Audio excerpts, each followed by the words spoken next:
Pastor Joy Joseph from Cochin, Kerala. He's from the Church of the Lord Jesus Christ and is a very, very intimate friend of Abraham Kuti, our uncle. So after Pastor Joy Joseph, Pastor Jose Varghese will come after that.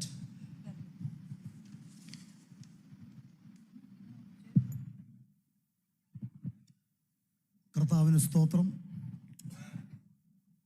പ്രത്യേകിച്ച് ഞങ്ങളുടെ സ്വന്തം സഹോദരനും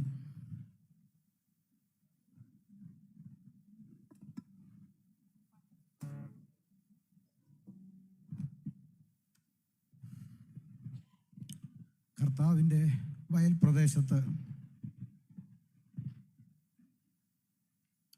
ശക്തമായി അധ്വാനിച്ച ദൈവത്തിൻ്റെ ദാസനുമായ പ്രിയ അബ്രാംകുട്ടി പാസ്റ്ററിൻ്റെ ദേഹവിയോഗം ഞങ്ങൾക്ക് വളരെ വേദന ഉളവാക്കുന്നതാണ്. ഞങ്ങൾക്കെന്നല്ല, നമുക്കെല്ലാവർക്കും. തൻ്റെ ബലഹീനത നമുക്കറിയാം. തൻ്റെ കാലിൻ്റെ ബലഹീനത, രോഗത്തിൻ്റെ അവസ്ഥ, ഇങ്ങനെയുള്ള പല മേഖലകൾ തരണം ചെയ്യുമ്പോഴും താൻ സുവിശേഷ വേലയോടുള്ള ബന്ധത്തിൽ, സത്യവചനത്തോടുള്ള ബന്ധത്തിൽ വിശ്രമിച്ചില്ല എന്നുള്ള യാഥാർത്ഥ്യം. രാവും പകലും ഏതു സമയത്ത് വിളിച്ചാലും, ആര് സംശയത്തിന് വേണ്ടി ചോദ്യങ്ങൾ ചോദിച്ചാലും ആ സമയങ്ങളിലെല്ലാം തയ്യാറായി ഉണർവോടെ ശക്തിയോടെ തൻ്റെ ബലഹീനതകളെ മറന്ന് താൻ പ്രവർത്തിച്ചു എന്നുള്ളതിൽ യാതൊരു സംശയവുമില്ല.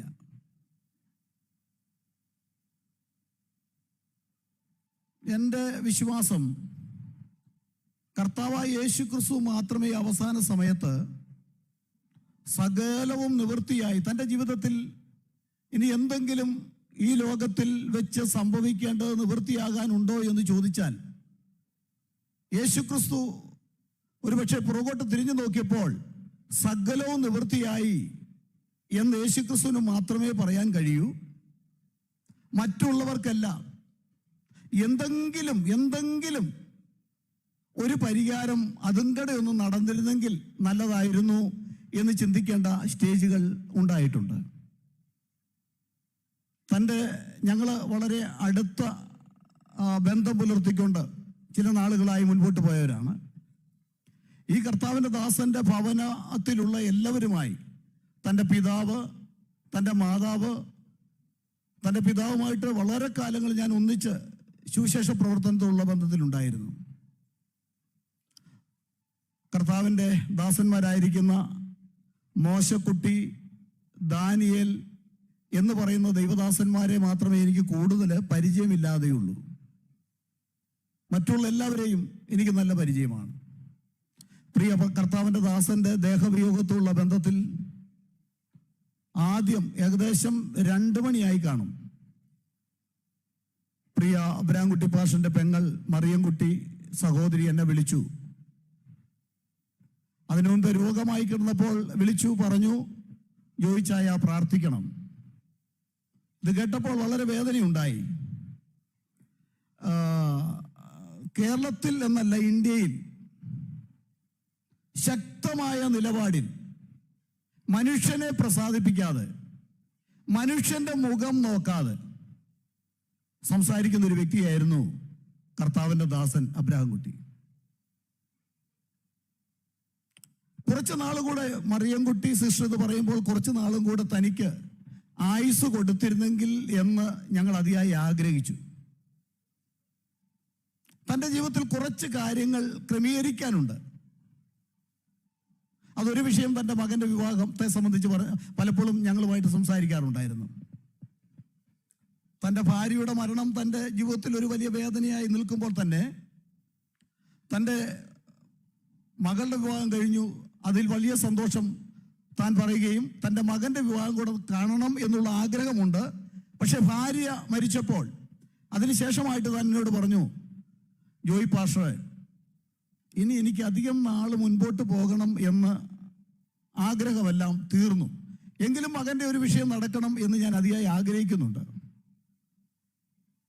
എന്ന് പറഞ്ഞാൽ തൻ്റെ ജീവിതത്തിലെ എല്ലാ ആശ്രയവും, നമുക്കറിയാം ഏതൊരു വീട്ടിലും ഒരു പുരുഷന്റെ സഹായമായിട്ട് ദൈവം കൊടുത്തത് സഹോദരിമാരെയാണ്, ഭാര്യമാരെയാണ്.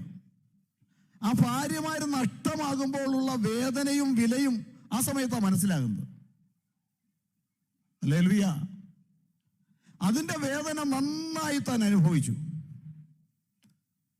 ഏറ്റവും വലിയ വേദന തൻ്റെ കാലിന്റെ വേദനയേക്കാൾ, ഷുഗറിന്റെ ബുദ്ധിമുട്ടുകളേക്കാൾ, മറ്റു ശാരീരിക വിഷമതകളേക്കാൾ എല്ലാം അതിവേദന ഭാര്യയുടെ മരണം തന്നെ അലട്ടി. എന്നാൽ ചില ക്രമീകരണങ്ങൾ കൂടി തൻ്റെ ജീവിതത്തിൽ വരുത്തേണ്ടത് ആവശ്യമായിരിക്കാൽ കർത്താവെ ദീർഘായുസ് അല്പം കൂടെ കൊടുക്കണം എന്ന് ഞങ്ങൾ ആത്മാർത്ഥമായി എല്ലാ ഗ്രൂപ്പിലും പറഞ്ഞ് പ്രാർത്ഥിക്കുവാനിടയായി തീർന്നു. എന്നാൽ നമ്മുടെ സ്വർഗീയ പിതാവിന്റെ ഹിതം ഇതായിരുന്നു. അതിനെ നമുക്ക് മാറ്റാൻ പറ്റില്ലല്ലോ. ദൈവത്തോട് വെല്ലുവിളിക്കാൻ ആർക്കും പറ്റില്ലല്ലോ. ദൈവത്തിന്റെ സമയമായി പ്രിയ ദൈവദാസനെ അവിടെ വിളിച്ച സമയം, ഞാനും പ്രിയ അബ്രാംകുട്ടി പാസ്റ്ററും കൂടിയാണ് ആദ്യമായിട്ട് ഒരു ഗ്രൂപ്പ് ആരംഭിക്കുന്നത്. ആ ഗ്രൂപ്പ് ആരംഭിച്ചു കഴിഞ്ഞ് അത് വലിയ ശക്തമായിട്ട് വളർന്ന് പോകുന്ന ഒരു നിലയിലേക്കല്ലായിരുന്നു. കാരണം ഞങ്ങൾക്ക് രണ്ടുപേർക്കും ഈ കമ്പ്യൂട്ടർ സംബന്ധമായിട്ടുള്ള സാങ്കേതികപരമായിട്ട് വലിയ അറിവൊന്നുമില്ല. എനിക്കുമില്ലായിരുന്നു, അദ്ദേഹത്തിനുമില്ലായിരുന്നു. ഈ സന്ദർഭത്തിലാണ് കർത്താവിൻ്റെ 2 ദാസന്മാരെ ദൈവം കൂട്ടിച്ചേർത്തതുപോലെ ദുബൈയിൽ നിന്ന് വിൽസൺ ബ്രദറും അതുപോലെ തന്നെ സൈമൺ ബ്രദർ, ഈ 2 വ്യക്തികളെ കർത്താവ് ഈ ഗ്രൂപ്പിലേക്ക് കർത്താവ് തന്നെ കൂട്ടിച്ചേർത്തു. അതിനുശേഷം നമ്മുടെ ജോസ് ഫറീസ് പാഷും അബ്രാംകുട്ടി പാഷും അതുപോലെ തന്നെ ഈ സൈമൺ ബ്രദർ, വിൻസൺ ബ്രദർ, ഈ ദൈവദാസന്മാരെല്ലാം ചേർന്ന് വളരെ ഭംഗിയായിട്ട് അത് മുൻപോട്ട് പോയി. ഞാനിത് പറയുവാൻ കാരണം, ഞങ്ങളിവിടെ വന്നപ്പോൾ കർത്താവിൻ്റെ വിലപ്പെട്ട ദാസന്റെ മൂത്ത ജ്യേഷ്ഠൻ പാസ്റ്റർ മോശക്കുട്ടി എന്ന കർത്താവിൻ്റെ ദാസൻ പാസ്റ്റർ, ആ ഗ്രൂപ്പ് എങ്ങനെ പോകുന്നു എന്ന് ചോദിച്ചു. അത് യാതൊരു വിധത്തിലും കുഴപ്പമില്ലാതെ ഭംഗിയായിട്ട് അത് കൊണ്ടുപോകണം എന്ന് ഞങ്ങളോട് ആവശ്യപ്പെട്ടു. അദ്ദേഹം ആവശ്യപ്പെട്ടപ്പോൾ ഞങ്ങൾ അദ്ദേഹത്തോട് പറഞ്ഞു, അത് കഴിഞ്ഞ ദിവസം തന്നെ അതിൻ്റെ വേണ്ട എല്ലാ ക്രമീകരണവും ഈ ജോസ് ഫറീസ് പാഷ, വിൻസൻ ബ്രദർ, സൈമൺ ബ്രദർ, അവർ 3 പേരും ചേർന്ന് അത് ഭംഗിയായി ചെയ്തു. കാരണം ഇദ്ദേഹത്തെ ദൈവം ഒരു ദൗത്യം ഏൽപ്പിച്ചു. ആ ദൗത്യം മറ്റുള്ളവരുടെ മുൻപിൽ പറയുന്ന വിഷയത്തിന്മേൽ ചിലപ്പോഴൊക്കെ ഞങ്ങൾ അദ്ദേഹത്തോട് പിണങ്ങിയിട്ടുണ്ട്. എന്നോട് അദ്ദേഹം ഒരിക്കലും മുഖം മുഷിച്ച് സംസാരിച്ചിട്ടില്ല കേട്ടോ, വലിയ കാര്യമായിരുന്നു. എന്നാൽ പിണക്കമുണ്ട് അദ്ദേഹത്തിന്. ഞാൻ പറയുന്ന ചില വിഷയത്തിന്മേൽ പിണക്കമുണ്ട്. വളരെയധികം അദ്ദേഹം ചില വിഷയത്തിൽ ഇതിൻ്റെ ഈ ഉപദേശ സംബന്ധമായിട്ടുള്ള വാശി നിമിത്തമായിട്ട്, അതിനിമിത്തമായിട്ട് വളരെ വളരെ ശക്തമായിട്ട് സംസാരിക്കുന്ന ചില പ്രയോഗങ്ങൾ അത്രയും വേണ്ട എന്ന് ഞങ്ങൾ അദ്ദേഹത്തെ വിലക്കിയിട്ടുണ്ട്. അപ്പോഴും സന്തോഷത്തോടെ സ്വീകരിച്ചിട്ടുണ്ട്. പക്ഷേ അടുത്ത ദിവസവും അത് തന്നെ ഇങ്ങനെയുള്ള ചില ബലഹീനതകൾ ഉണ്ടായിരുന്നു. അപ്പം ഞാൻ പ്രിയ സഹോദരിയോട് പറഞ്ഞു, മറിയംകുട്ടി സഹോദരിയോട് പറഞ്ഞു, നമുക്ക് പ്രാർത്ഥിക്കാം. അദ്ദേഹത്തിൻ്റെ ഒരു അല്പം കൂടെ ആയുസ് ദൈവം കൊടുത്താൽ കുറച്ച് കാര്യങ്ങൾ ക്രമീകരിക്കാനുണ്ടല്ലോ, വീട്ടിലെ കാര്യങ്ങൾ, തൻ്റെ മകൻ്റെ വിഷയങ്ങൾ, അതുപോലെ തന്നെ തൻ്റെ ജീവിതത്തിൽ തൻ്റെ ആ സ്വഭാവത്തിൻ്റെ വിഷയത്തിന്മേൽ വേറെ ഒരു മനസ്സിൽ ഒന്നും വെച്ചുകൊണ്ട് അദ്ദേഹം ഇടപെടുകയല്ല. പെട്ടെന്ന് അദ്ദേഹം പൊട്ടിത്തെറിക്കുന്ന ഒരു സ്വഭാവം ഉണ്ടായിരുന്നു. അതിനൊക്കെ നല്ലൊരു മാറ്റം വന്നിട്ട് ശാന്തമായി പോകട്ടെ, അതിനുവേണ്ടി നമുക്ക് പ്രാർത്ഥിക്കാം. പക്ഷെ ഞാൻ അതാ പറഞ്ഞത്, ദൈവത്തിൻ്റെ പദ്ധതി ഇതായിരുന്നു. ദൈവദാസൻ അവസാന സമയം വരെ ഈ പുസ്തകത്തെ സ്നേഹിച്ചിട്ടുണ്ട്. ഈ പുസ്തകത്തിൽ നിന്ന് അല്പം പോലും കൂട്ടുചേർക്കാതെ, ഈ പുസ്തകത്തിൽ നിന്ന് അല്പം പോലും എടുത്തു കളയാതെ തൻ്റെ ജീവിതായുസ്സിൽ താൻ പ്രസംഗിച്ചിട്ടുണ്ട്. അത് ഇദ്ദേഹം ഈ പ്രസംഗിക്കുമ്പോൾ ഏറ്റവും കൂടുതൽ സന്തോഷിക്കുന്നവരാണ് ഞങ്ങള്. കാരണം ഇദ്ദേഹത്തിന്റെ പിതാവ് സിലോൺ പെന്തക്കോസിന്റെ അല്ലെങ്കിൽ പഴയ TPM ആ സഭയുടെ മൂപ്പനായിരുന്നു. അവിടെയുള്ള ആ ദുരുപദേശം വലിച്ചെറിഞ്ഞതിന് ശേഷം രംഗത്ത് ഏകദൈവ വിശ്വാസത്തിനും യേശുക്രിസ്തുവിന്റെ നാമത്തിനു വേണ്ടി രംഗത്തിറങ്ങി വന്നപ്പോൾ ആ തലമുറയിൽ ഒരുവനെങ്കിലും ഇതിനു വേണ്ടി ധീരതയോടെ നിൽക്കേണ്ടത് ആവശ്യമാണ്. അതിനുവേണ്ടി ദൈവം വിളിച്ചതായിരുന്നു പ്രിയ അബ്രഹാംകുട്ടി പാഷ്. ഇപ്പോൾ ഞാനിവിടെ വന്നപ്പോൾ അറിഞ്ഞത് നമ്മുടെ കർത്താവിന്റെ ദാസൻ അബ്രഹാംകുട്ടി പാഷിന്റെ മൂത്ത ജ്യേഷ്ഠനും സത്യത്തിന് വേണ്ടി നിൽക്കുന്നുണ്ട്. ഈ ഗ്രൂപ്പിൽ നമ്മുടെ അബ്രഹാം യാദവ് പാഷ് വളരെ ശക്തമായിട്ട് ഉപദേശത്തിന് വേണ്ടി ഈ ഗ്രൂപ്പിലും അതുപോലെ തന്നെ നല്ല ശക്തമായിട്ടുള്ള പ്രസംഗങ്ങൾ. ഒരു കുഴപ്പമുള്ളത്, എനിക്ക് ഹിന്ദി വശമില്ല, എങ്കിലും അദ്ദേഹത്തിൻ്റെ ആ താല്പര്യവും ആവേശവും ഇവർ ചേർന്ന് പ്രവർത്തിക്കുന്ന പല കാഴ്ചകളും ഞാൻ കണ്ടിട്ടുണ്ട്. ഹല്ലേലൂയ. അതുകൊണ്ട് ഞങ്ങൾക്ക് വളരെ പ്രത്യാശയുണ്ട്. ഒരു പാട്ടിങ്ങനെയുണ്ട് കേട്ടോ.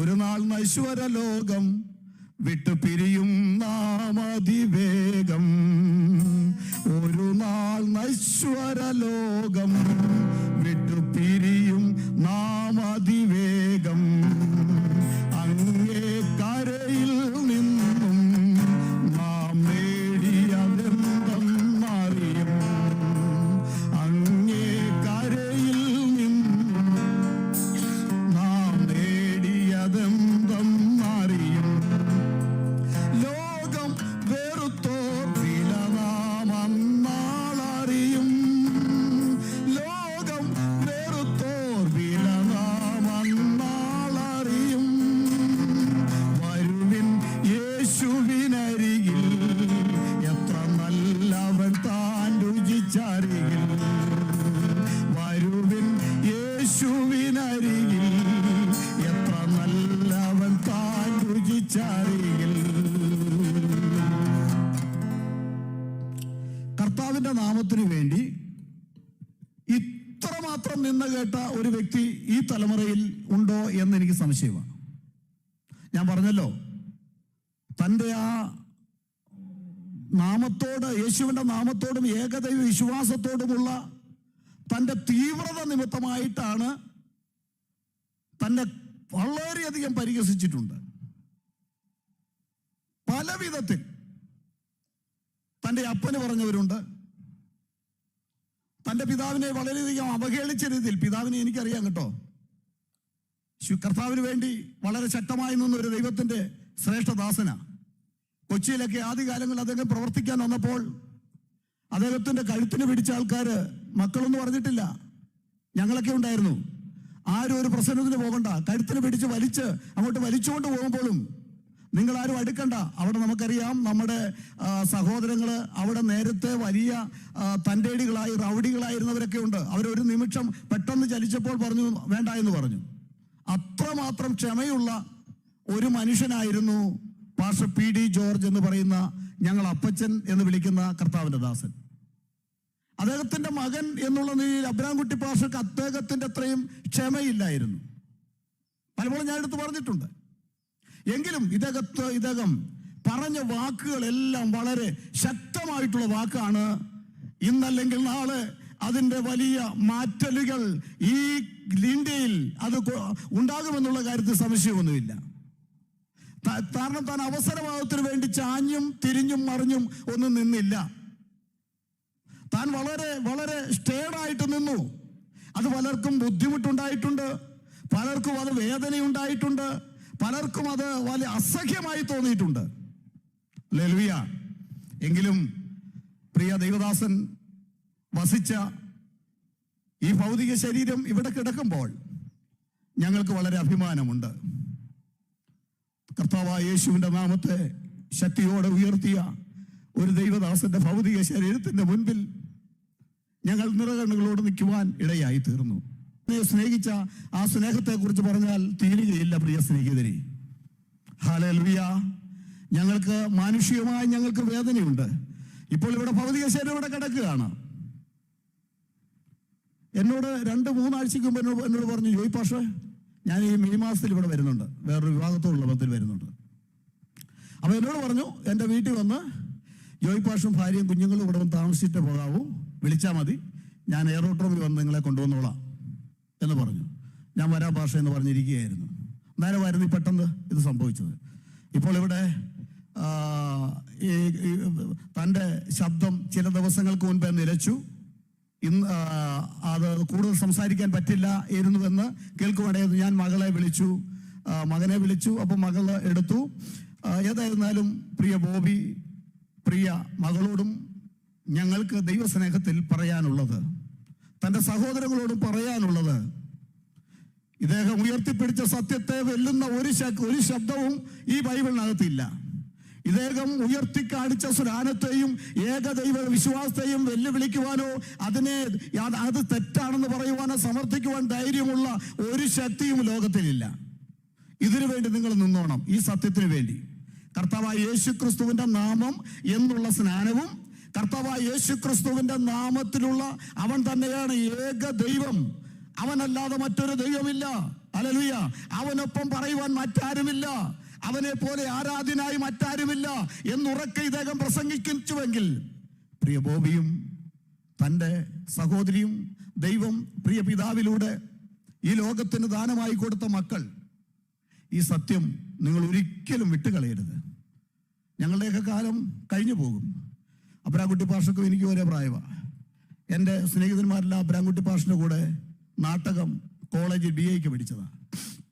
അവരെന്നോട് പറയും, നിങ്ങളുടെ ഒരു പാഷൻ്റെ മകൻ ഞങ്ങളുടെ കൂടെ പഠിക്കുന്നുണ്ട് എന്ന് പറയും. അപ്പോൾ പാഷ എനിക്കന്ന് പരിചയമില്ല, അദ്ദേഹത്തെ എനിക്ക് അന്ന് പരിചയമില്ല. അപ്പച്ചനെ അമ്മച്ചിയും മറിയൻകുട്ടി സിസ്റ്റയും ദീനാമ്മച്ചിയൊക്കെ പരിചയമുള്ളൂ.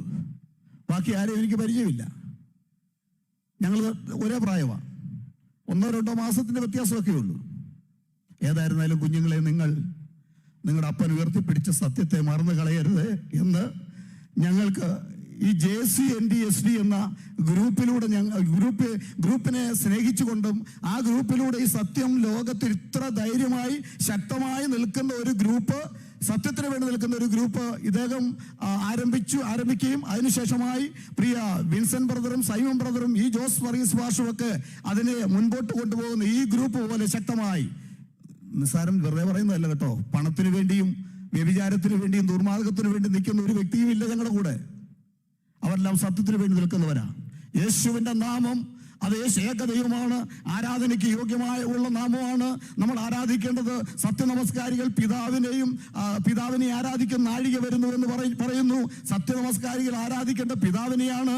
അങ്ങനെയെങ്കിൽ നിങ്ങൾ എന്തുകൊണ്ട് യേശുവിനെ ആരാധിക്കുന്നു ചോദിച്ചാൽ, യേശു പറഞ്ഞു, എന്നെ കണ്ടവൻ പിതാവിനെ കണ്ടിരിക്കുന്നു, ഞാനും പിതാവ് ഒന്നാകുന്നു, എന്നെ കൂടാതെ പിതാവിനെ കാണുവാൻ ആർക്കും കഴിയില്ല.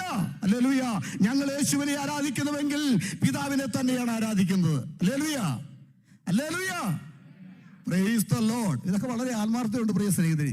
ഇതിനുവേണ്ടി ഒത്തിരി ത്യാഗം ചെയ്ത ഒരു മനുഷ്യൻ, ഒത്തിരി തെറി കേട്ട, ഒത്തിരി നിന്ന കേട്ട ഒരു ആത്മാവിന്റെ ഭൗതിക ശരീരം ഇവിടെ കിടക്കുന്നത്. എന്തെല്ലാം പറഞ്ഞെന്നറിയോ അദ്ദേഹത്തെ? ആ പറയുന്ന കേട്ട് കഴിഞ്ഞാൽ നമ്മൾ അടുത്തുണ്ടെങ്കിലുണ്ടല്ലോ, പണ്ടത്തെയൊക്കെ സ്വഭാവത്തിനാണെങ്കിൽ ഓടിച്ചെന്ന് എന്തെങ്കിലുമൊക്കെ പ്രവർത്തിക്കും. അതുപോലെ നിന്ന കേട്ട മനുഷ്യനാ. അപ്പോൾ ഒന്ന് ചിന്തിക്കണം, എത്രമാത്രം തൻ്റെ ശരീരത്തിന്റെ വേദന, തൻ്റെ ഭാര്യയുടെ നഷ്ടം, അതുപോലെ തന്നെ പല കാര്യങ്ങൾ സാത്താൻ തൻ്റെ കുടുംബത്തെ മുൻപോട്ട് വിടാതെ വണ്ണം പല വിധത്തിൽ തടഞ്ഞു വെച്ചു. തനിക്ക് ഓടി നടന്ന ഈ ദൂത് ലോകത്തോട് വിളിച്ചറിയിക്കണമെന്നുണ്ടായിരുന്നു. തൻ്റെ ഓട്ടത്തെ തടയുന്ന വിധത്തിൽ കാലിനും ഓപ്പറേഷൻ. പിശാച് ഏതെല്ലാം പദ്ധതികൾ ആസൂത്രണം ചെയ്താലും പ്രിയ അബ്രാംകുട്ടി പാഷ് ഉയർത്തിവിട്ട ശബ്ദം അത് നിലച്ചു പോകുന്നതല്ല, അത് നിത്യതയോളം നിലനിൽക്കുന്നതാണ്. ദൈവത്തിന് സ്തോത്രം. ഞാനിങ്ങനെ മുൻപോട്ട് പോകും. അതുകൊണ്ട് കൂടുതൽ സമയം വിശദീകരിക്കുന്നില്ല പ്രിയ സ്നേഹിതരെ. എനിക്ക് കുഞ്ഞുങ്ങളോടും അതുപോലെ തന്നെ സഹോദരന്മാരൊക്കെ എൻ്റെ ജ്യേഷ്ഠന്മാരാണ്, അവരോടുമൊക്കെ പറയാനുള്ളത്, നിങ്ങളുടെ അപ്പൻ്റെ ആ കാഴ്ചവടലിലൂടെ മുൻപോട്ട് പോകണം. അദ്ദേഹത്തിന് തെറ്റുപറ്റിയിട്ടില്ല. അദ്ദേഹത്തിന് പണം സമ്പത്തും എല്ലാം ഉപേക്ഷിച്ച വലിയൊരു സംഘടനയാകുന്ന TPM ഉപേക്ഷിച്ച് പോരണമെങ്കിൽ അദ്ദേഹത്തിന്റെ ഉള്ളിൽ ദൈവം കൊടുത്ത പ്രകാശം വലുതായിരുന്നു. ഹല്ലേലൂയ. ആ പ്രകാശം തലമുറകൾ ഏറ്റുവാങ്ങി മറ്റുള്ളവരെ അറിയിക്കേണ്ടത് ആവശ്യമാണ്. ഞാനിവിടെ നിർത്തട്ടെ സഹോദരങ്ങളെ. ഒരു വാക്ക് പ്രാർത്ഥിക്കാൻ പോവുകയാണ്. നമുക്കൊന്ന് പ്രാർത്ഥിക്കാം. ഹല്ലേലൂയ. ഈ ഗേഹം വിട്ടുപോകിലും ഈ ദേഹം കെട്ടുപോകിലും ഈ ഗേഹം വിട്ടുപോകിലും ഈ ദേഹം കെട്ടുപോകിലും കാർത്തൻ കാഹള നാദത്തിൽ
കർത്താവിന്റെ ദൂത് അറിയിച്ചു കൊണ്ടിരുന്ന, സത്യോപദേശം ലോകത്തോട് വിളിച്ചറിയിച്ചു കൊണ്ടിരുന്ന കർത്താവെ, അടിയങ്ങളുടെ സ്വന്തം സഹോദരനും അങ്ങയുടെ ദാസനുമായ പ്രിയ അബ്രഹാം കുട്ടി പാസ്റ്ററുടെ ഭൗതിക ശരീരം ഇവിടെ കിടക്കുമ്പോൾ ഞങ്ങൾ മാനുഷ്യമായ ദുഃഖമുള്ളവരാണെങ്കിലും ഞങ്ങൾക്ക് വലിയ സന്തോഷമുണ്ട്. താൻ നഷ്ടമായിട്ടില്ല. ഹല്ലേലൂയ. ഇയ്യോബ് ചോദിച്ചതുപോലെ, ഹല്ലേലൂയ, മനുഷ്യൻ മരിച്ചാൽ ജീവിക്കുമോ എന്നുള്ള ചോദ്യത്തിന് മറുപടിയുമായി ആ സർവശക്തനായ ദൈവം മനുഷ്യവേഷത്തിൽ കടന്നു വന്ന് അതിന് ഉത്തരമല്ലി, എന്നിൽ വിശ്വസിക്കുന്നവന് മരിച്ചാലും ജീവിക്കും എന്നുള്ളതായ ഉത്തരം നൽകിക്കൊണ്ട് കർത്താവെ, ആ ഉത്തരത്തെ ആ കർത്താവെ ആവേശത്തിൽ ഞങ്ങളുടെ സഹോദരൻ ഇതുവരെയും പ്രവർത്തിച്ചു. കഴിഞ്ഞ ദിവസം വരെ ജീവിക്കാൻ അങ്ങ് അവസരം കൊടുത്തു. കർത്താവ് ഒരുപക്ഷെ മനുഷ്യനാണല്ലോ, ബലഹീനതകളുടെ സംസാരങ്ങളിൽ ഒക്കെ ബലഹീനതകളുണ്ട്. എങ്കിലും അങ്ങ് ക്ഷമിക്കുന്ന ദൈവവും അടിയങ്ങളുടെ മേൽ കണക്കിടാത്ത ദൈവവും അടിയങ്ങളുടെ ആത്മാവിനെ കർത്താവെ നിത്യ തുറമുഖത്ത് എത്തിക്കും വരെ സൂക്ഷിക്കുവാൻ പര്യാപ്തമായിട്ടുള്ള ശക്തി ഞങ്ങൾക്കുള്ളതിനാൽ കർത്താവെ, ഇവിടെ ആയിരിക്കുന്ന മക്കളെ അനുഗ്രഹിക്കണമേ. കർത്താവെ, അത് തന്നെയല്ല പ്രിയ ബോബിക്ക് വേണ്ടി പ്രാർത്ഥിക്കുന്നു, എൻ്റെ സഹോദരിക്ക് വേണ്ടി പ്രാർത്ഥിക്കുന്നു, തൻ്റെ സഹോദരന്മാർക്ക് വേണ്ടി പ്രാർത്ഥിക്കുന്നു, എൻ്റെ സഹോദരിമാർക്ക് വേണ്ടി പ്രാർത്ഥിക്കുന്നു, ഇവിടെയുള്ള എല്ലാവർക്കും വേണ്ടി പ്രാർത്ഥിക്കുന്നു. പാസ്റ്റർ അബ്രഹാം ജാദവിന് വേണ്ടി പ്രാർത്ഥിക്കുന്നു.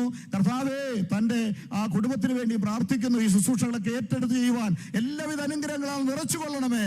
കർത്താവിന്റെ കൃപ നിന്റെ മക്കളോട് കൂടെ ഇരിക്കണമേ. യേശുവിന്റെ ധന്യമേറിയ നാമത്തിൽ തന്നെ ഞാൻ ഒരു വാക്കും കൂടെ പറഞ്ഞുകൊടുത്ത്, അബ്രഹാം പാസ്റ്റർ കേൾക്കുന്നില്ല എങ്കിലും ഞങ്ങളുടെ പ്രത്യാശ കൊണ്ടങ്ങ് പറയുകയാണ്. പ്രിയ കർത്താവിന്റെ ദാസ, പ്രിയ ഞങ്ങളുടെ സഹോദര, നീ പോയിക്കൊള്ളുക. കാലാവസാനത്തിങ്കൽ നിന്റെ ഓഹരി പ്രായിപ്പാൻ നീ എഴുന്നേറ്റ് വരും.